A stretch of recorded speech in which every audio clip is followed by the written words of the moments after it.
Merci Olivier Rollinger de nous recevoir dans la Maison du Voyageur aujourd'hui. Bien, merci, c'est à moi de vous remercier d'avoir fait la route pour venir à Cancale. Je suis vraiment désolé, j'aurais tellement aimé être parmi vous lors de ce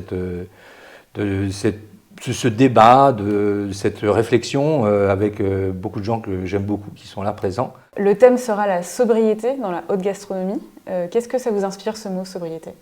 Eh bien, c'est presque un oxymore, gastronomie et sobriété. Plutôt que sobriété, c'est un autre désir, détaché, réfléchi, conscient, une certaine retenue, beaucoup de connaissances et surtout beaucoup de partage. Parfois aussi, on allait chercher des produits plus nobles à des milliers de kilomètres, alors que parfois on a des trésors autour de chez soi.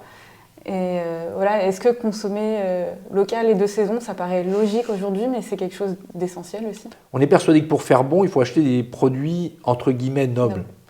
Et on peut faire bon aussi en cuisinant des produits plus ordinaires, en travaillant une carotte, en travaillant un paleron, en travaillant... Je prends un exemple, par exemple, au niveau des produits de la mer. Ils sont tous là en train de vouloir faire des tartares de poisson, des ceviches avec du bar, du Saint-Pierre, même parfois de l'affreux saumon. Alors que, par exemple, nos amis japonais considèrent qu'un des tout meilleurs poissons crus, c'est le chinchard. Ben nous, le chinchard, il est pêché, mais bien souvent, il n'est même pas ramené dans les criées, tellement il est peu valorisé, il n'est pas acheté cher. Et pourtant, c'est un poisson cru absolument délicieux, qui n'est pas cher. Donc, en valorisant finalement le chinchard, d'abord, ses stocks sont tout à fait en quantité suffisante, il n'est pas surexploité.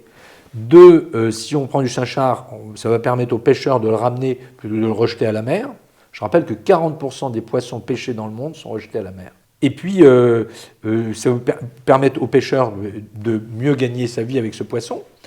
Et ça va nous permettre également de soulager notre porte-monnaie, le coût matière, enfin, du restaurateur, mais même du particulier pour la maison.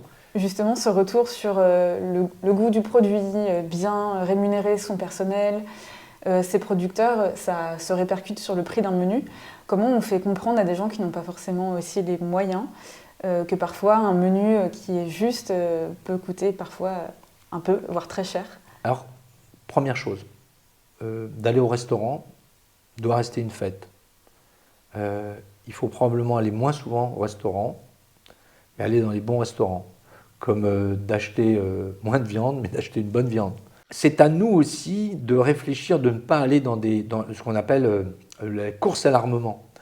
Fut une époque où il fallait avoir, tout juste si on ne faisait pas ses toilettes tous les 5 ans, si on ne faisait pas, fallait pas changer la vaisselle.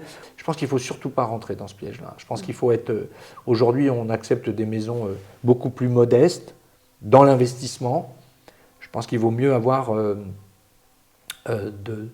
mieux rémunérer ses collaborateurs, être dans un lieu beaucoup plus modeste et faire une cuisine bourrée de sincérité. C'est vrai que la sobriété, ça peut être ça aussi. C'est arrêter de starifier les chefs et mettre aussi en avant des gens de la salle qui ont un rôle important pour passer un message. La cuisine, la restauration est un sport collectif. Et la plus belle chose dans ce métier, c'est pas la création, l'inspiration et tout ça, c'est de faire à plusieurs. Ce qui fait, vous savez, vous pouvez jouer de la flûte, vous pouvez jouer du pipeau, c'est très bien.